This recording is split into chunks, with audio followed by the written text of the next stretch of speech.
You know what takes so much longer than you want it to? Waiting for matches to respond on dating apps.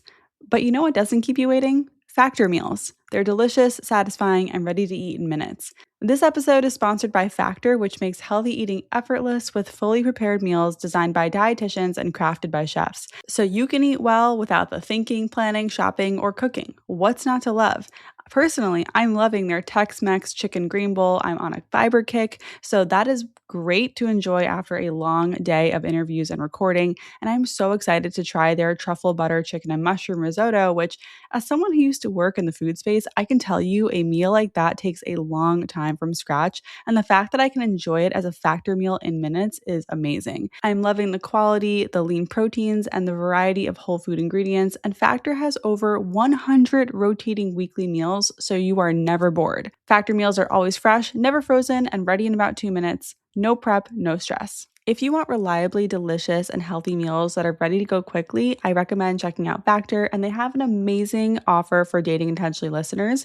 Head to factormeals.com/DI50off and use code DI50off to get 50% off and free breakfast for a year.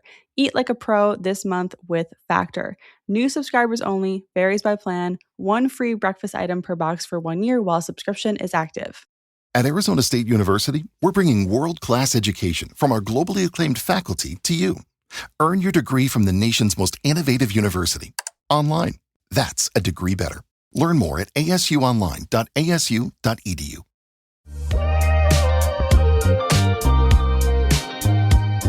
Welcome back to Dating Intentionally. I'm Talia. I'm sharing no-nonsense advice for navigating dating and relationships with confidence and ease. Whether you've been dating for a while or you're just starting out, I believe dating can be fun. If you're listening to this on the day it comes out, I hope you're having a great week and happy early Valentine's Day. You are all my Valentines. I'm so happy that you're here with me, that you listen, that you tune in. And I'm so pumped for this episode.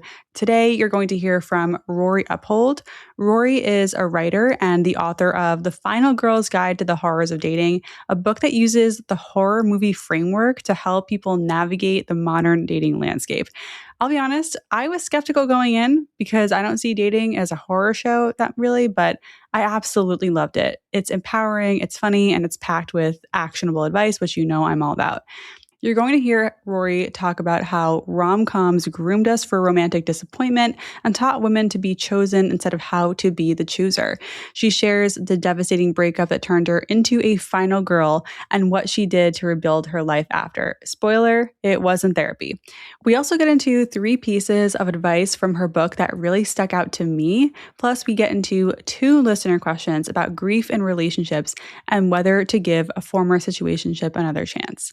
As always, I love to hear from you. And if you have any questions or thoughts on this episode, you can DM me on Instagram at dating.intentionally, drop a comment on Spotify, or shoot me an email. And if you prefer to watch these conversations, you can find all of these episodes on YouTube. There's a video there. So it's all there in the show notes for you. And let's get to it. Welcome, Rory, to the Dating Intentionally podcast. I'm so stoked to have you here. Ditto. Yeah. Let's go. Let's do this. Let's help some people. I'm fresh off reading your book, which you're holding up, The Final Girl's Guide to the Horrors of Dating, which I absolutely loved. And my first question for you though, and honestly, Rory, I was skeptical going into reading your book because I was like, horror? I had so much fun. What? So can you just tell listeners who are not familiar with your book really quick, why horror? Oh, well, so many reasons. I mean, one, horror as a genre is often used as a metaphor for other things. So Get Out is a perfect example that's a movie about racism. And actually most horror movies have something like that. So that was one thing. 2, the language that we use to talk about dating these days is horrific. People are like, it's a hellscape, it's a nightmare, it's a horror show. I hate it, so there was that. And that's on the negative side. And then we also have things like ghosts, zombies, like these phenomenons that are horrific, but also on the positive side, something that I thought was crazy is that I fell in love. She took my breath away. We say, till death do us part. And right. So all of the language we use to talk about love, good or bad, seems horrific. And I was like, there's something there. Like, I feel like there's a way to play with this and spin it on its head, because if you use the horror framework, the one thing that you have is a final girl. You have the survivor, because in every horror movie, well, I guess not every, but most, and certainly most box office horror movies, there's a survivor. And normally she is a woman, and she's normally a woman because Carol Clover, she came up with the term final girl, realized that audiences don't root for and align with and sympathize with a scared male, which is why it has to be a woman, because otherwise, audiences will root for, like, especially male audiences will root for the killer, because they'll just feel more aligned with the killer. And that obviously doesn't work from the filmmaker's perspective. So hence the birth and then proliferation of the final girl. And like I said, in the very beginning of my book, final girl can be genderless. Like, as long as you have a will to quote unquote survive and make it to the end of your movie, like, you're a final girl. But I thought that is also very interesting, because you cannot talk about dating without talking about the nuances of the socio-political, gender, everything. Right. You know, that, like, relationships are political. And I know people don't love to talk about politics, and we don't have to directly, but to sit here and try and pretend like the legalization of birth control had no effect on women or women's And rights dating, or the trajectory right. or dating, it's factually inaccurate. Right. So for me, it felt like, wow, what an incredible way to talk about this that could be different, could be fun, and quite literally just has not been done yet. Like, nobody did it, and I couldn't believe that nobody had done it. So I was like, well, I'm going to be the first. It's an amazing book. I loved it so much. And like I said, I was skeptical going in because I'm pretty allergic to any, like, kind of narrative where it's like, oh, all this stuff is happening to me, I'm the victim. And it's like, but your book so isn't that. So, thank you. I really appreciate that. I tried, I said this. I was like, listen, if I wanted revenge, if this was a burn book, it would be 15-second TikToks. You know, Right. like, if I wanted to destroy the men that have wronged me, and there are certainly some pretty horrific stories where I feel like I have grounds to do that, I could blow up their lives online. Yeah. That's not the point of this, because No. you don't write a book, or at least I wouldn't write a book for revenge. No. I also, like, I'm not a revenge girly. It's just not my vibe. I genuinely wanted to help people. So, And it is so helpful. Like, I love the way you have your lessons at the end of every chapter, and they're very actionable. There's just so much actionable advice and, like, the fun stories. I mean, sorry, I say fun because some of them I was like, my jaw was on the floor. I was really feeling for you. They're meant to be fun. I mean, like, even when I'm writing about, like, essay or getting ghosted in a really horrific way, like, I wanted them to be fun and funny and to be enjoyable to read, because ultimately, like, if you're not laughing, you're crying. Right. You're saying a lot of things I want to get into, but I want to touch on one, just back up to the horror trope and the final girl and everything, because I feel like everyone wants the fairy tale, but we do grow up and realize it is more of a horror story.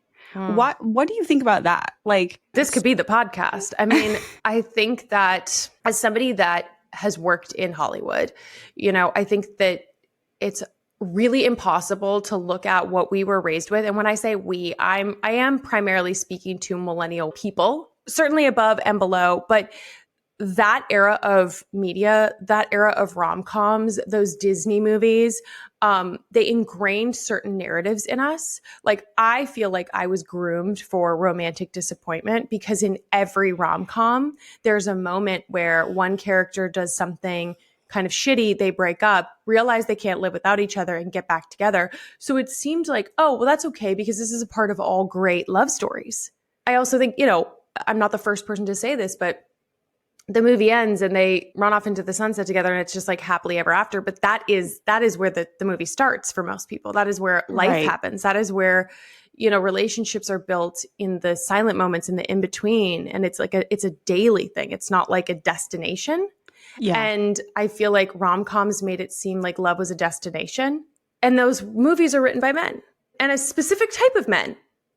White men, generally somewhat affluent. And I'm saying that as someone that, like, I'm also a writer in Hollywood.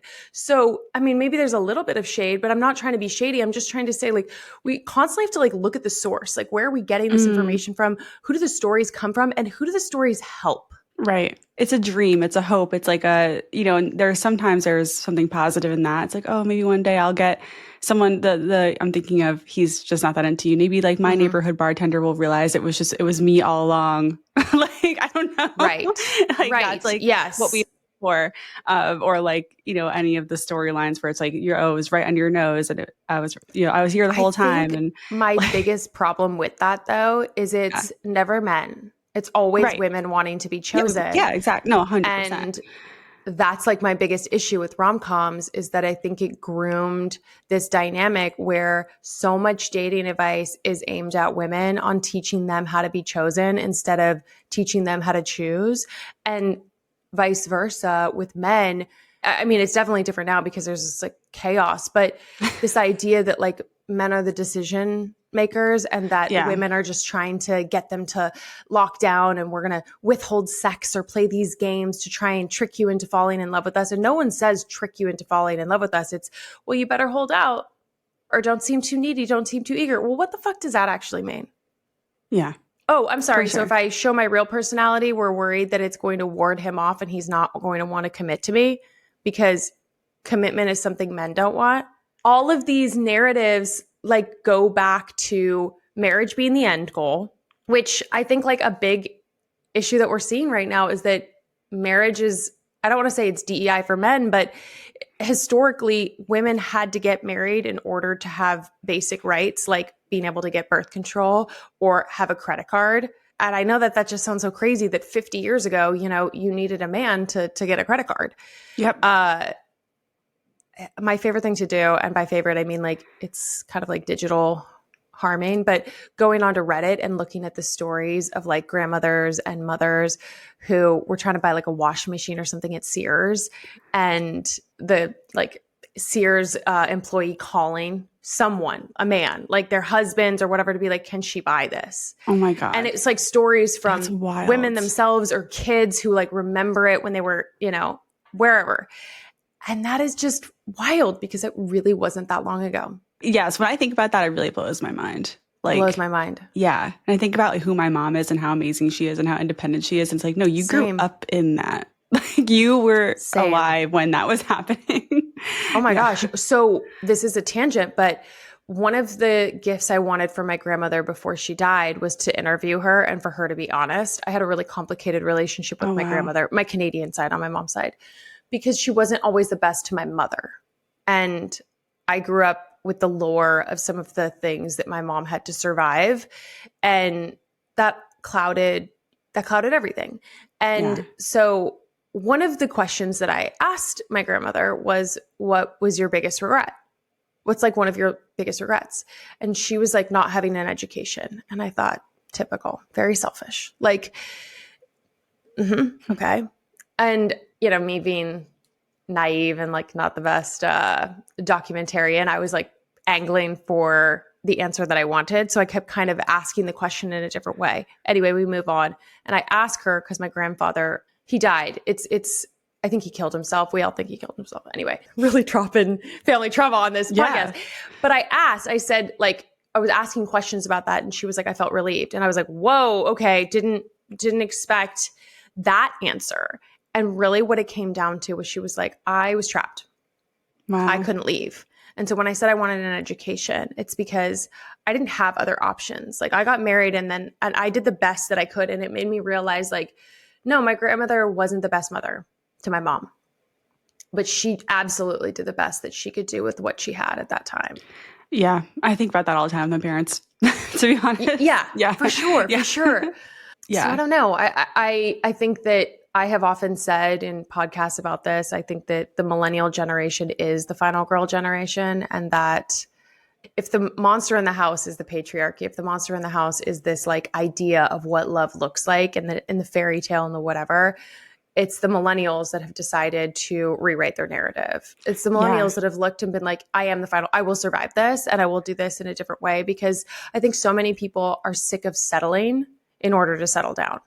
Also, settling is no longer the first default choice. We don't have to make that choice. That is so correct. Yeah, Yes. like we don't have, we literally can survive our own story without ever getting into a romantic partnership. We can get to the end. So Totally. Yeah.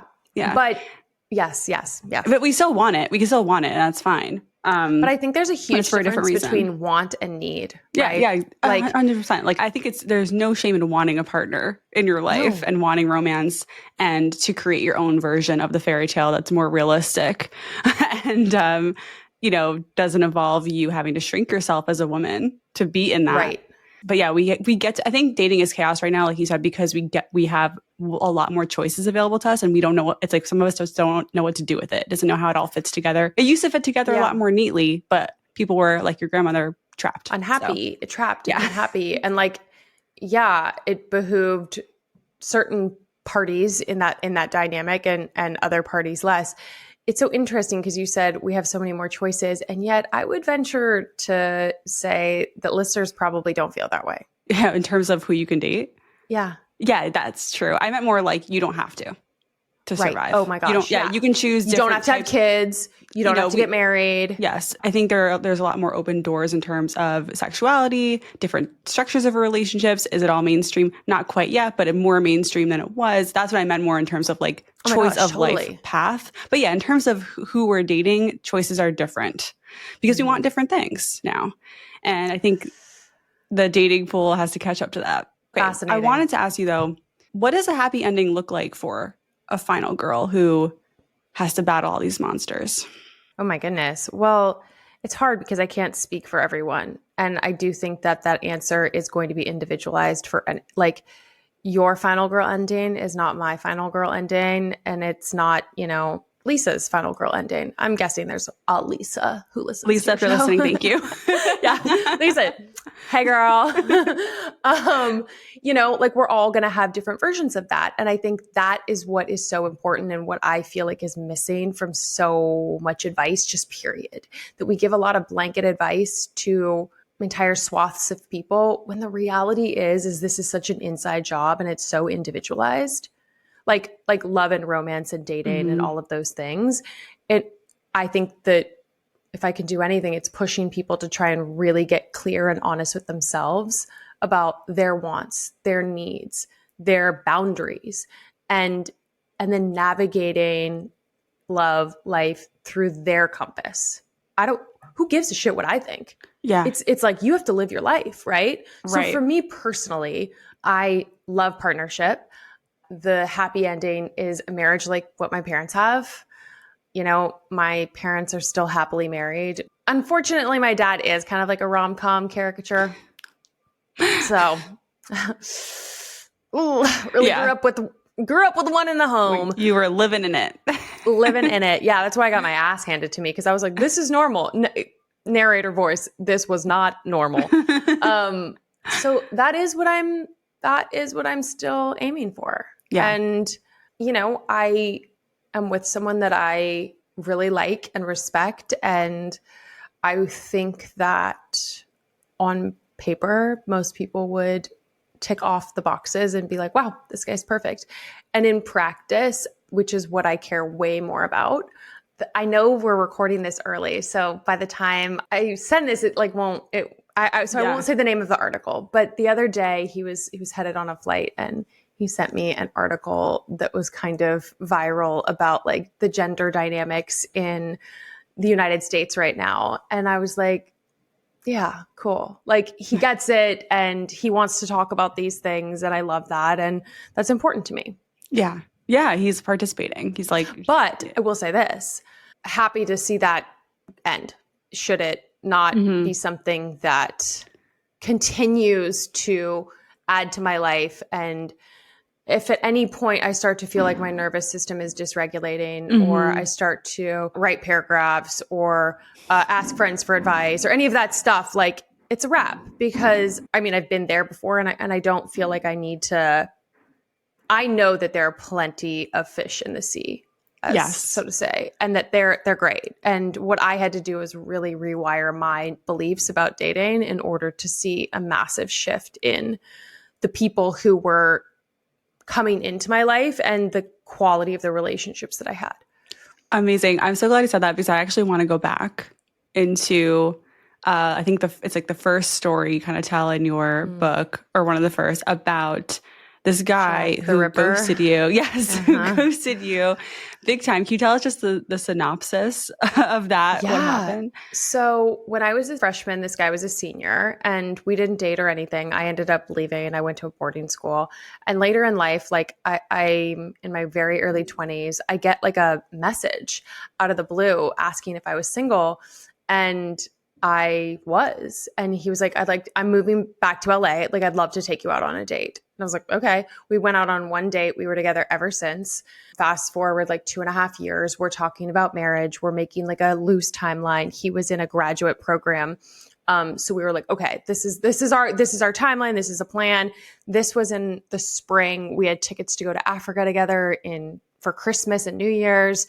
He was a part of my family. I was a part of his. Like, it is a very real relationship. Yeah. And I truly thought I was going to spend the rest of my life with this person. He made me and my entire family come to his mom's surprise, like, birthday party. And I'm meeting his mom's sorority sisters and second aunts and great grandparents and things like that. People that I'd see again at our wedding. And 2 weeks later, he calls me on the phone and breaks up with me. And I'm shocked. Like, the feeling was akin to being stabbed. I guess I've never been stabbed, so I shouldn't say that. Okay, but it was a lot. It was a lot. That's horrible. It was That's a lot. horrible. It was like that. I think we've all had that breakup where you like taste metal in your mouth and you like are like, can I feel my toes? Like, wait, Yeah. what is happening? It was like time inverted. I truly felt like the pain in my heart, like I could feel it. And that was the moment I became a final girl, because I had been mortally wounded. Like, the girl I was in the 5 seconds before that phone call was not the girl I was after.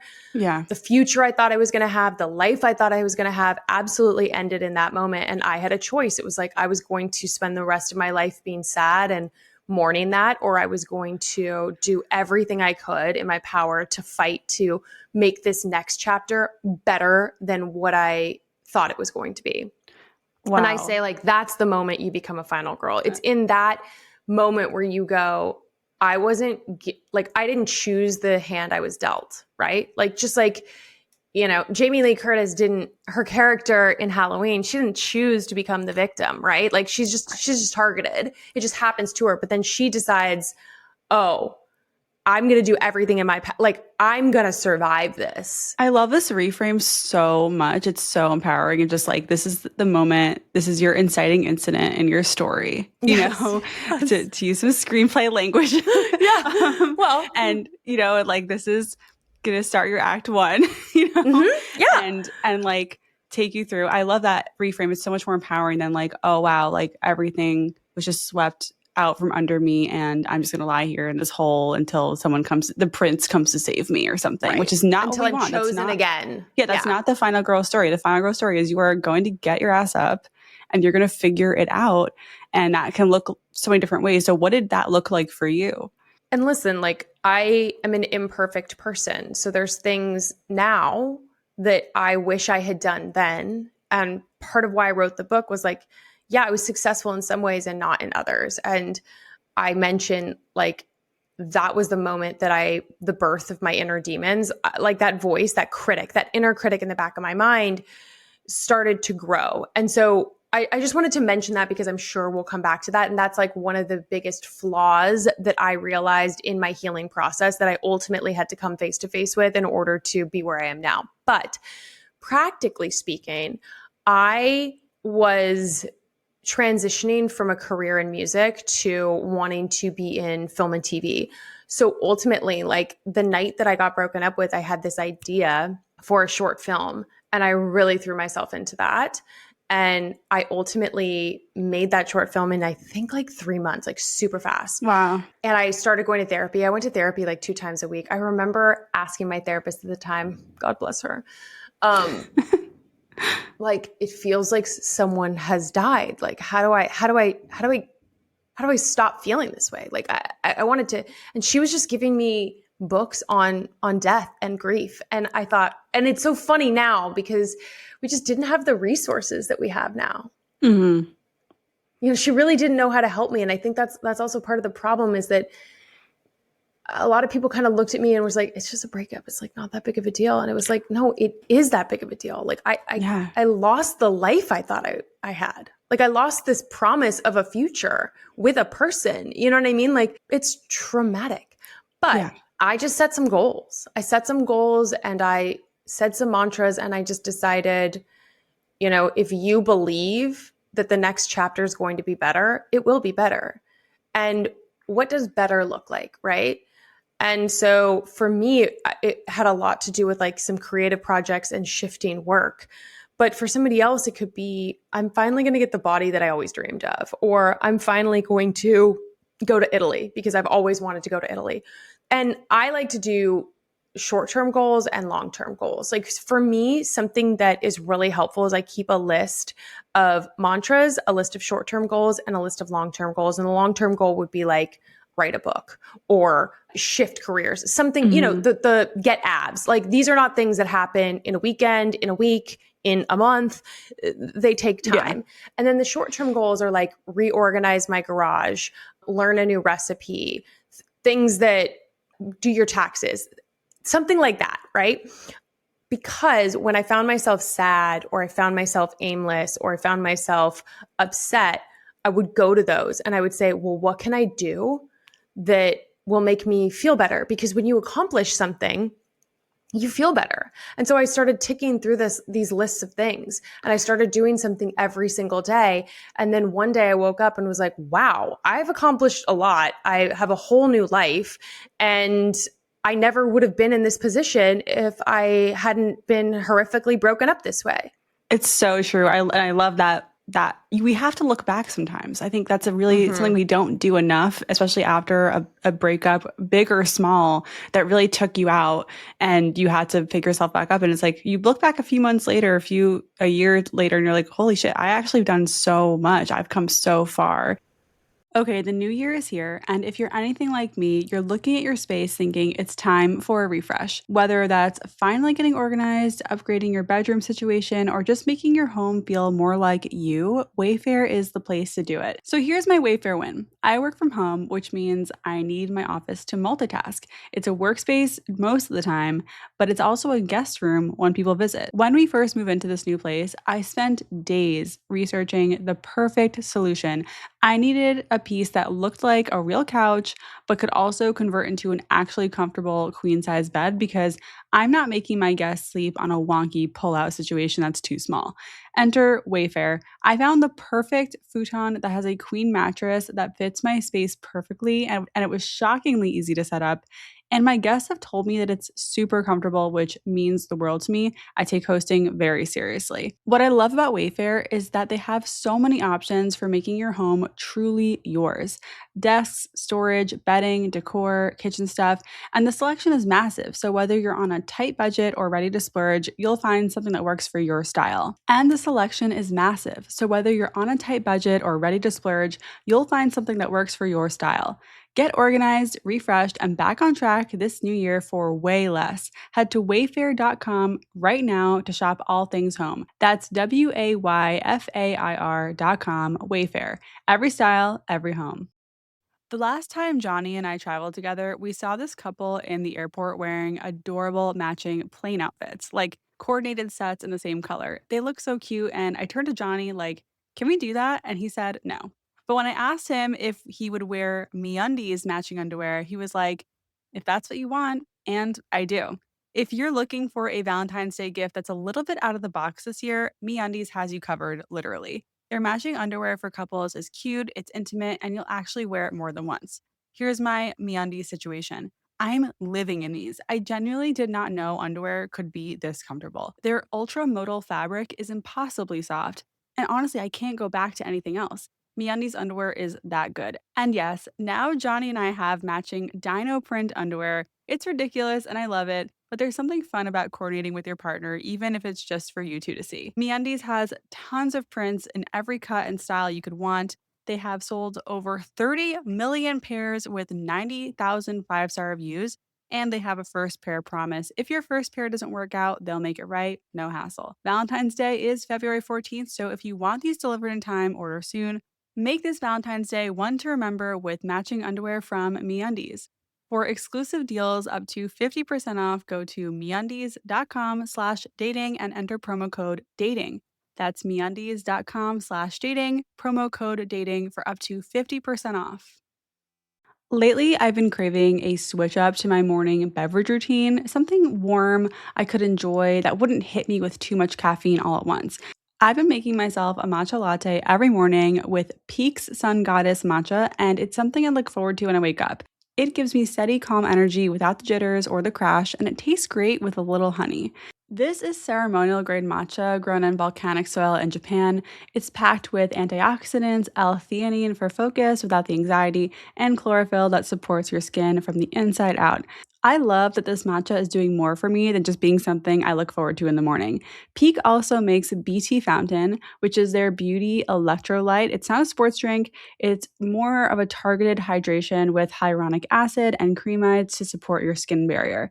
If your skin ever feels dry or dull by the afternoon, BT Fountain is designed for that. It comes in a delicious yuzu raspberry flavor that I am loving. Peaks Matcha and BT Fountain work together. One calms inflammation, one hydrates at a cellular level. Together, you'll see less puffiness, brighter tone, firmer texture, fewer flare-ups, and that plump, dewy, lit from within glow. Redefine your standard of health. Get 20% off your order at peaklife.com/dating. That's PIQUE life.com/dating. My question for you though is, what do you think helped more, the therapy, the books, or like the goals? Definitely not the therapy. And I don't even, that's like, I know that that's terrible because that's not, I don't want to de-influence people from going it doesn't to work for therapy. everyone. For me, it was the goals, for sure. For sure. I will say this, depending on who you are and what your breakup looked like, there is a book that I love. I love that I'm going to hype up other books that aren't mine.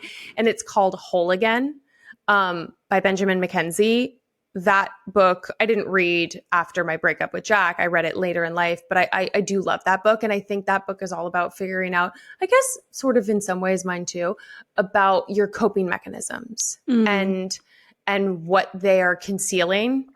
Because it's like, you really want to get to that inner work. Like anytime we get broken up with, it is going to instill some negative belief in us. And you got to catch that, or it grows. I argue that also, and that it happens when you do the breaking up. Oh, yeah. 100%. Yeah. It's not just for people who, I agree. Like, I personally have not had that situation where someone dropped me. I was usually the one that walked away. You've but never I been was broken up with? not like no. Wow. I know, it's weird. And I'm not proud of that because I feel like I missed out on something. No. I didn't say that. I say that just because it's like, listen, if you're the person who's always been dumped, that's shocking, impressive, insert adjective that's like, whoa. Or if you've never been dumped, like same thing, because it's, most people have a mix of in between. Yeah. And so that's. I've had like 4 relationships and I would say, I ended all of them. I'm married now, so let's hope, we're not going to end that one. But no, like, not jinxing that. No, but like, but like I still went through the same things, like questioning everything, questioning my worth, questioning like, why didn't I see the signs? What did I do wrong? What wrong choice did I make along the way, kind of thing. So it's still the same, a similar experience. Was there any part of just like the goal stuff, like just doing stuff that was you also avoiding feeling your feelings? 100%. And also motivated by revenge. The thing is you'll never be more powerful than post-breakup. So nothing will give you that kind of inertia. You can, the reason why I'm like, if you can see an ending as a beginning, the quicker you get to, this was a blessing. I know that I can't feel it. I'm not trying to toxic positivity my way into this. But the second you go, I know one day I will see it this way, it is wild, because dead ass, you could have a whole new life that looks exactly as you want it the quicker you get on board. Yes. But I definitely was trying to avoid my feelings, because look, the walls we build when we're younger, the walls we have to tear down when we're older, And I have a habit of minimizing things when I'm in a position where I don't have control. I now know this. I didn't know this about myself then. Are you kidding me? But I would downplay things to make it, because that I have control in that. So like I didn't get to control that the love of my life, I'm saying that in the past tense. I don't think he's the love of my life now. Right. That would be psychotic. That the love of my life just, parachute exited our life together. I didn't have control in that. I felt very powerless in that. But I was able to control how I portrayed that or how I presented. And so I would kind of downplay it, minimize it. And very few people knew how much I was actually hurting, how much I was actually struggling. And so that is a theme in my life where I've done that with a lot of things. And as a result, it's like when you have walls up, yes, they protect you from pain, but they also keep you isolated from feeling other things. And so that was something that I dealt with other partners where they were like, yeah, it's really hard to like kind of get in there with you. Yeah, for sure. Well, Yeah. I guess like after that happened with Jack the Ripper, was there any part of you like feeling I cannot trust a man ever again? No. Oh my God, no. That would come later. Okay. That would come later with a After few more zombies and monsters and vampires. Yeah, and yeah. I mean, the spoiler, I get cheated on 3 times in my book.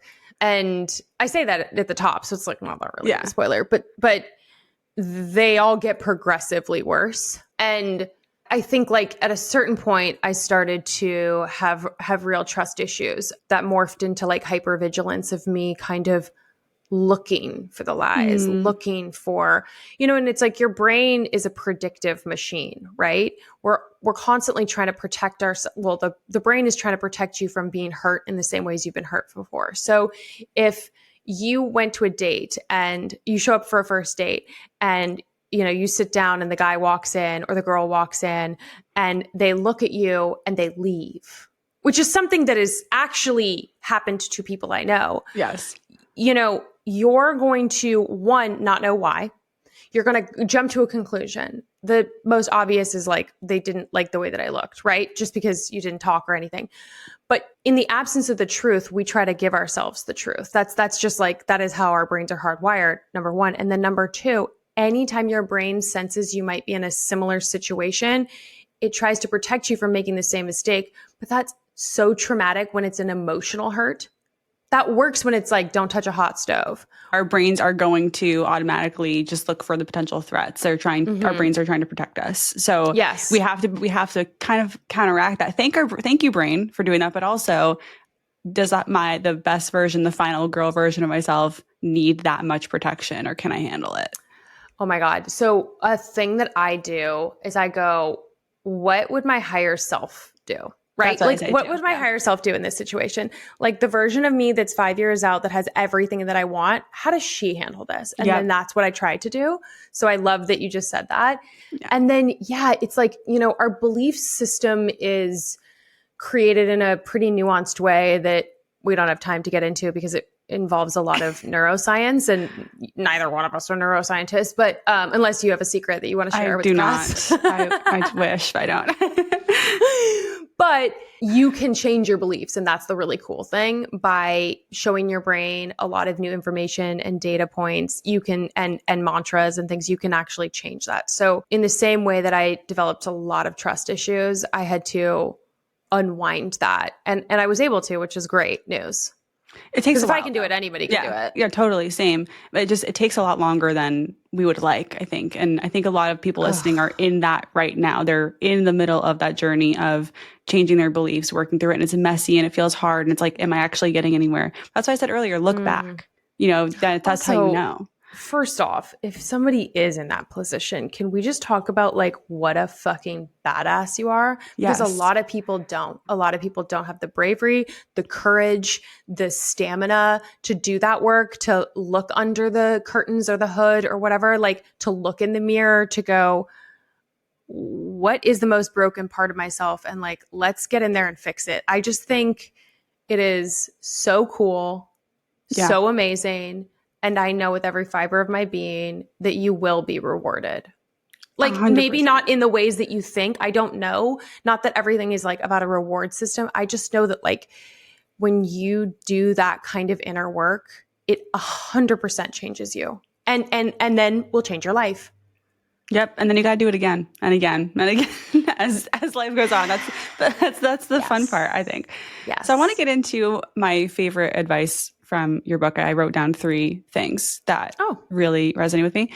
The first one is when you wrote, because you're kind of looking back on your own relationships, you said, "Why am I in a relationship I wouldn't want my friends to settle for?" I love that. It's just like, if like for anyone who's dating someone right now and you're kind of feeling uncertain about things, or you're feeling there's an inkling of like, I don't think I'm in the right relationship, it's like, use that lens. Be your own best friend. It's a really easy sentence to remember. Be your own best friend. The next time you go to text a screenshot or something to one of your friends to be like, what do you think this means? No, pause. Yeah. Swap that person in your shoes. Are you rooting for them? What would you say to them? If you had a daughter, if you had a son, would you want them in this relationship, or would you be like, honey, start thinking that way? Because so often, like, we'll see who our friends are dating. I'll be like, that's a little weasel who doesn't know that you're a fucking queen. Get out, you know? Yeah. And then a weasel will come along and I'm like, I don't know. He's my king. Yeah, exactly. No. I know he takes 6 hours to respond, but like, that's okay. He has a life. Yeah. Like excuses, right? We justify. And it's like, under that is a fear. Mm-hmm. What's the fear? Figure that out. Yeah. Okay. I love that advice so much. The other one I wrote down was intensity does not equal depth. So key. A lot of us confuse that intense connection, chemistry, I never felt like this with anyone else before kind of thing, for depth. And it's so not. Can you unpack that a little bit more? It's so funny. I was talking to my friend Nina the other day and I said to her, you know, when we first met, she said, I was like, would you give me the keys to your house? She was like, no. I'm like, right. So why do we give people like romantic interests the keys to our heart that fast? It's like trust is really built over time and you can't rush that. In the same way that you're like, you can't rush healing, you actually can't rush trust. It really is something. And by the way, I can understand your whole bio. I mean, you and I do this all the time. We research people that we're going to interview. It doesn't mean that you know my character. No, it's just on paper. Like it's just on paper. Exactly. And then you can, and in dating, like with anything, we create the character with what's on paper, and we, in that fairy tale we want. And it's like, no, get to know them as a person. And then 100%. I always like to think of dating like a kind of like a pool, like a pool in your yard where there's a shallow end and a deep end. And if you just jump into the deep end, you're going to get tired. You're going to get exhausted from just treading all the time. You got to ease into it from the shallow end and then deeper. Because if you start in the deep end, like you can't, it's like you have nowhere to go. Right. You're there. You're there. Good job. You're at the end. Like, now what? And then it usually gets tiring and you have to get out of the pool. And that's like the best case scenario, right? You've just described the best case. The worst case scenario is actually, this is a manipulation tactic. And this is a person that love bombed you with the, implicit goal of being able to manipulate you. Not to say that pathological or narcissistic partners know that they're doing that, but it's habitual. And I mean, this is from a chapter called Vampires. And so I know that I said that because I didn't know that I was being love bombed. And that ended really poorly for me. And I think, when you believe that speed and intensity is a reflection of love and trust and depth, you feel dumb in the end when it doesn't work out. And regardless of what that person did to you, it's the self-betrayal, it's the self-distrust that hurts you way more and hangs with you longer.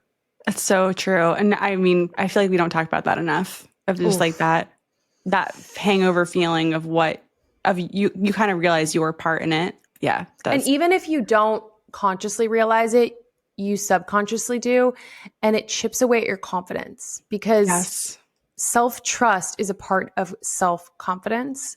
And when you self-betray, and we do it in little ways, like the compromising, the settling, the blowing past red flags, like some of this stuff is almost sounds funny because we talk about it in such comedic ways, or it seems like it's so trivial or not that big of a deal. But collectively, it kind of is, because it's just a little chip, a little chip, a little chip. I say like death by 100 paper cuts. It's like one paper cut isn't going to do you in, but 10,000 will. Yeah, for sure. I mean, I love that one. The third one I wrote down was, it's a bad sign if your love story would make for an epic movie. And this kind of goes back to what we were saying in the beginning, because something I was thinking as we were talking about is like, healthy relationships are not entertaining to watch. There's a reason why you don't see a slow burn, healthy relationship, and then you get to the point where they're married and then you actually see the marriage and you actually see the whole life. Like, you don't really see that because there's not enough conflict. There's not enough friction to want to watch that for 2 hours That is or 45 minutes in a show. And as a writer, as a storyteller, after my relationship with Jack ended, I decided, like, I always kind of thought I was going to be like the type of person that had these wild adventures and collected all of these stories. And so then I was like, cool, okay, I'm going to go do that. I'm going to live my life. And as a result, some of them were painful, some of them were super fun and funny. And I ended up having the life that I kind of instinctually felt I was going to. But I was chasing the fairy tale. I was chasing the story. Oh my God, this would make for a great story. Yeah.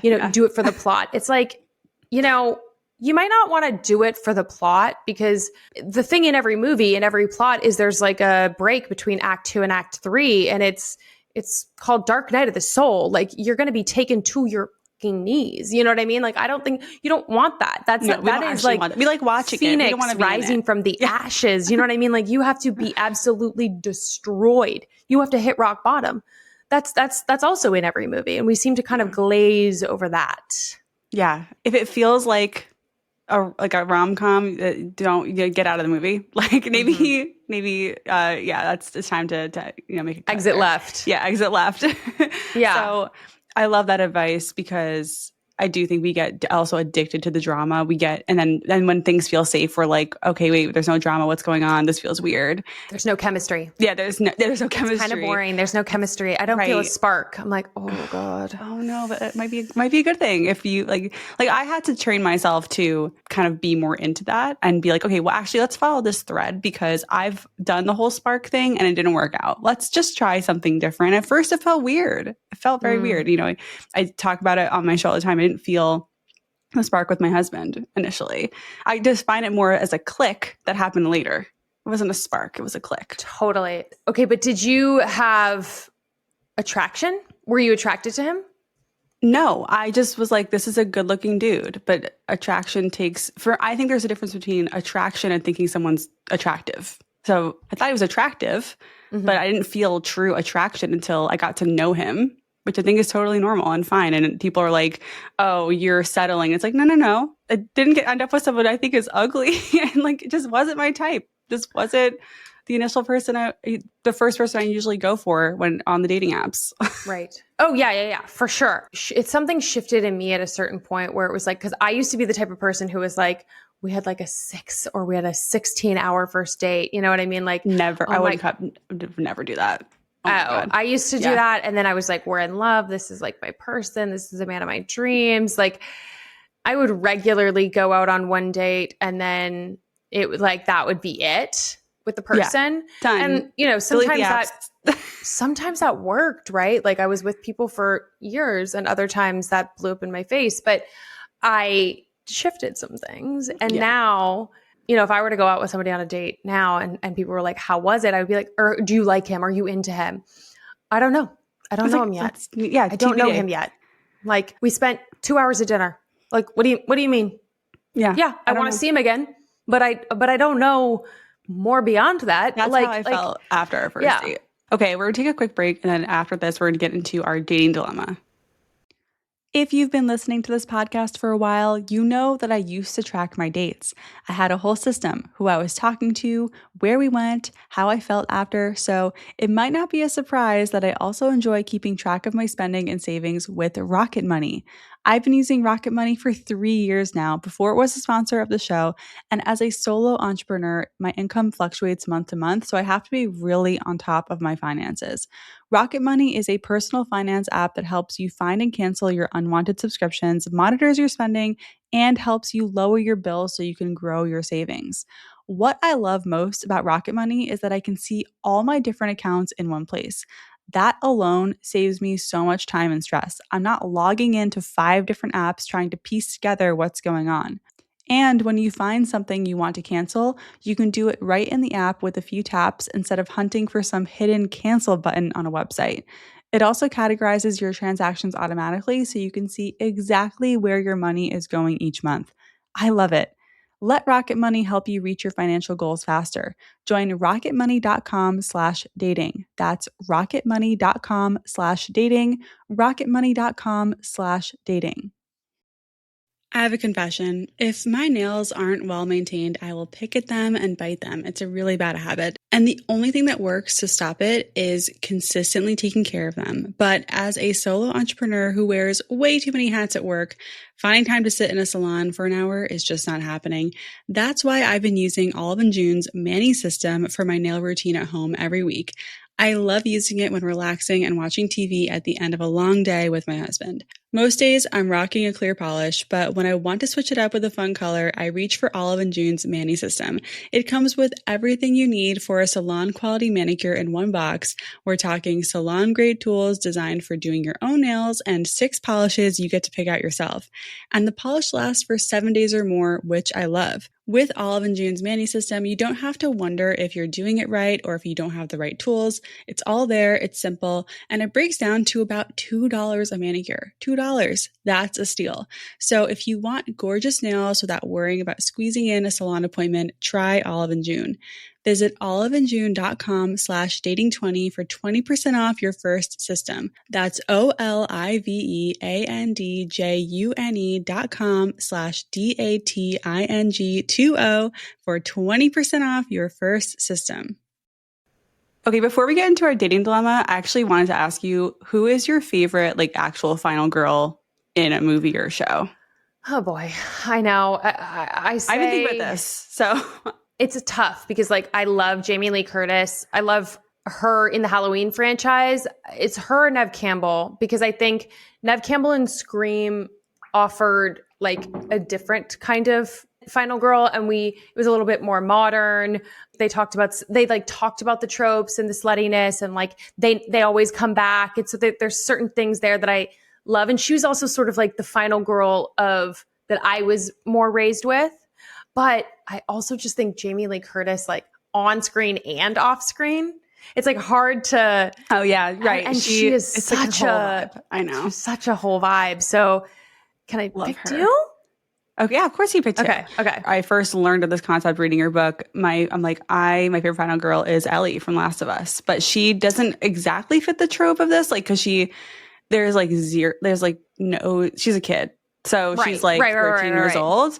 But I think that works. But I just love The Last of Us so much. And I just think she's just so gritty and badass and just brutal and to a fault almost in the show. But I love her. And then the other person I was thinking of is Clarice from Silence of the Lambs. Wow. Yeah. Yeah. She's a good final girl. One. That's a good one. Yes. I mean, there's so many, right? I just love the concept of a final girl, romantically or otherwise. I just think there's something so powerful about being I didn't get to choose my circumstances, but I do get to choose how I rewrite the ending. I do get to choose how I navigate this and what I make of it. For sure. Well, let's help some listeners navigate their issues. I have 2 dilemmas. We can choose one. Do you want to do one about a situationship or one about a guy who's pulling away? Which one do you want to do? I mean, we could do both. We don't have time to do both, maybe? I want to do the pulling away first, and then we'll see if we have time for that. Okay. All right. I, 34 female, can't tell if a guy, 37 male, I've been casually seeing since May is now pulling away. This came in, by the way, it's November right now, so it's been a while. We've been consistently messaging and seeing each other 1 to 3 times a week. But in the last 4 weeks, I found out his dad was ill and he recently passed away. Since then, he's been online on WhatsApp, but not messaging me like he used to. And while I know he could be busy with family and funeral arrangements, it feels different. He did come to see me the day after his dad passed away and has seen me multiple times since, but was consistently on his phone. Now he seems to only text when he needs company. I completely understand he's in grief, which he doesn't show, but I'm now feeling like an option and worried he's seeing someone else. I feel stuck not being able to bring it up because of what he's going through. Should I leave things be or put a deadline on how long I wait to see if I become a priority again? Or should I call it out? I feel terrible for this. Have you had any experience like this? What did you do? Love the podcast, by the way. Thank you. Okay, Ooh, Rory, I know what I would do. What would absolutely, I would do multiple things. I would absolutely call it out. Call it out doesn't have to be aggressive. Call it out doesn't have to be, there is a way to communicate that. But at the end of the day, let's walk this out. We want this person to be a long-term partner. Okay, cool. So this is how this person is handling grief. Well, this is not going to be, assuming that his other parent is alive, this is not the last time we're going to go through grief. 1, 2, there's lots of grief that happens in life. There's lots of tragedies that happen in life. And this is telling you a lot about how this person does or does not handle that situation.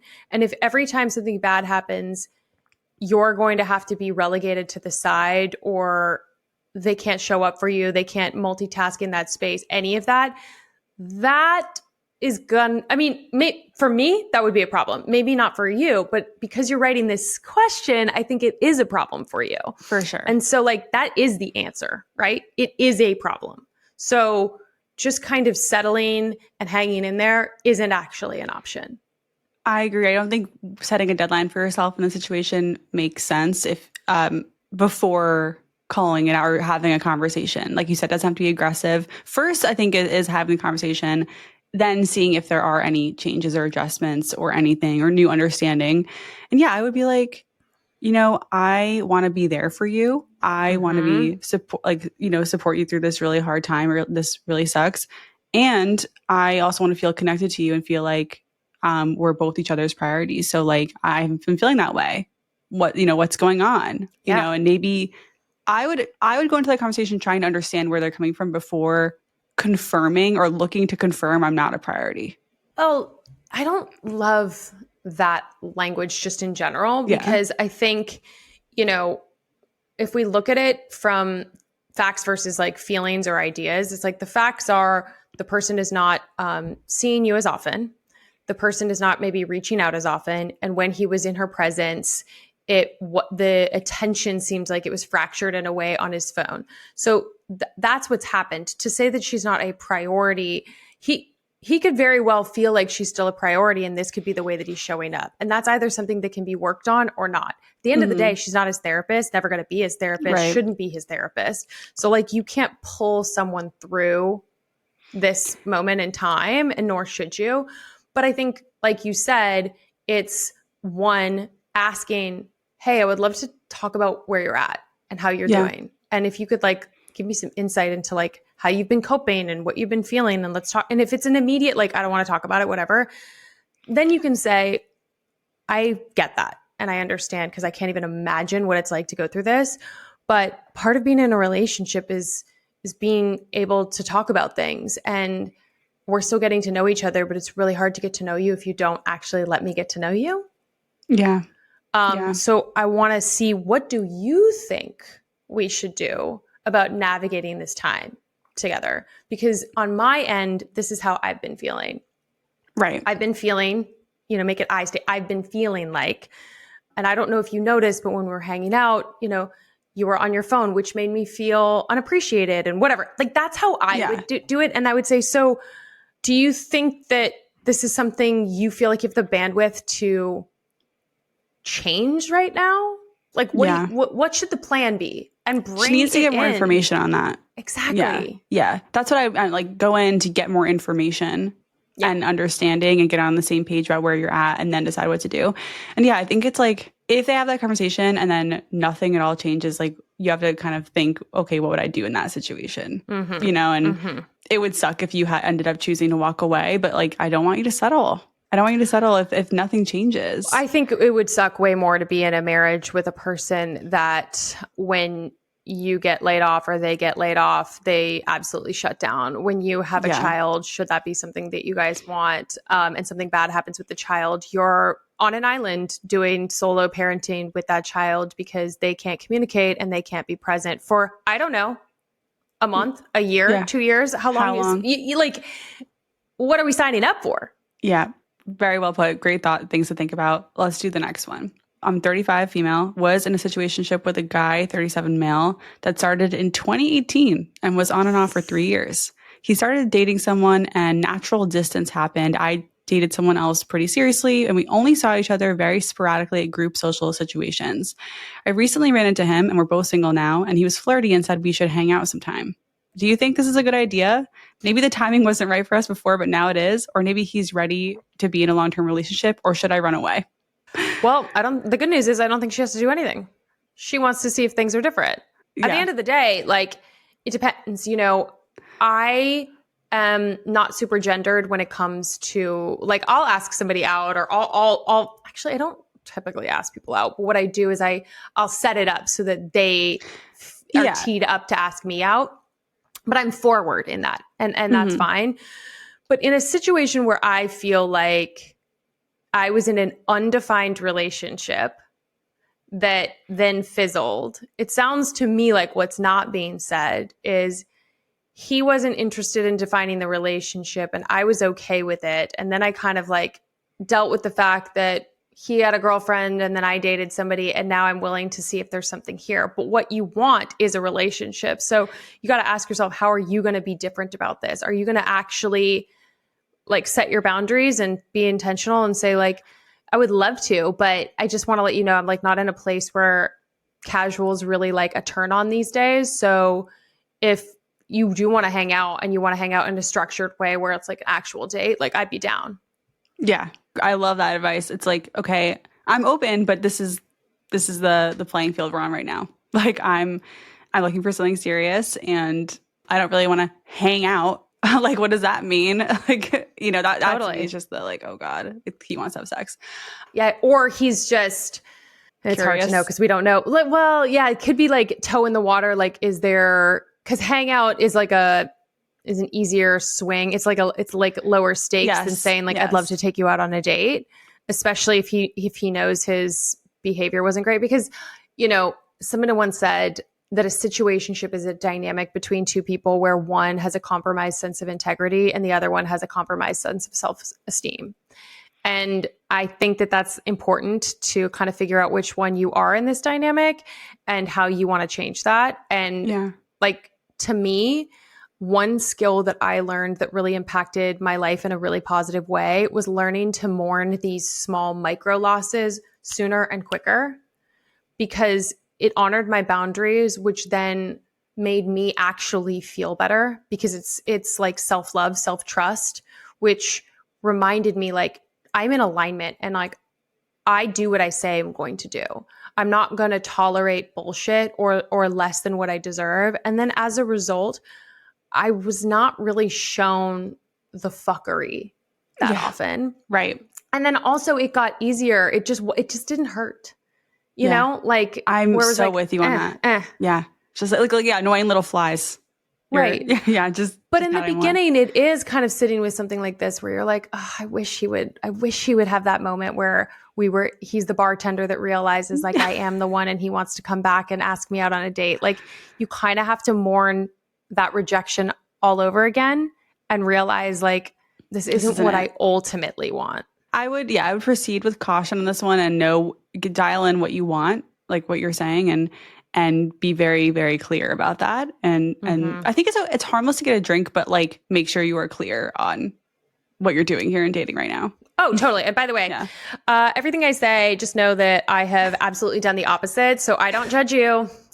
Do you? Oh trust me, I've done way worse and I have embarrassed myself in all the ways. So I do not judge. I mean, yes, spoken like a true final girl. Rory, this has been so amazing. I love chatting with you. And where can we find more of you? Well, get A Final Girl's Guide to the Horrors of Dating. The audiobook just came out and I narrate it. So you can get that wherever you get audiobooks. The book is on Amazon, thehorrorsofdating.com, which is my website. You can find me at I Could Be Blonder, because I could be blonder, or at Rory Uphold on TikTok because I'm bad at branding, apparently. And then they can listen to you on my show, which is called Crimes of the Heart. And I'm so pumped. I am really pumped about it too. Yeah. Well, thank you so much for having me. So what did you think? What are your biggest takeaways? I would love to hear in a comment below if you're listening on Spotify, or you can shoot me a DM on Instagram at dating.intentionally. Personally, I loved Rory's reframe that the millennial generation is the final girl generation. We're the ones who've decided to rewrite the narrative and to stop settling, and that just feels really true to me. I also really appreciated her point about the walls we build when we're younger are the walls that we have to tear down when we're older. That hit me hard because every time we minimize our pain or downplay what happened or push through without really doing the work to process, we're just building walls that keep us safe and isolated. Not great. I really hope you enjoyed this one. Thank you so much for listening. Thank you for trusting me. Don't forget, you're doing great. And if you know someone who is navigating dating and could use a confidence boost or a fresh perspective, share this episode with them. And if this podcast has helped you, a 5-star review on Apple or Spotify goes a long way. Once again, I'm Talia. This is Dating Intentionally, and I'll see you next time.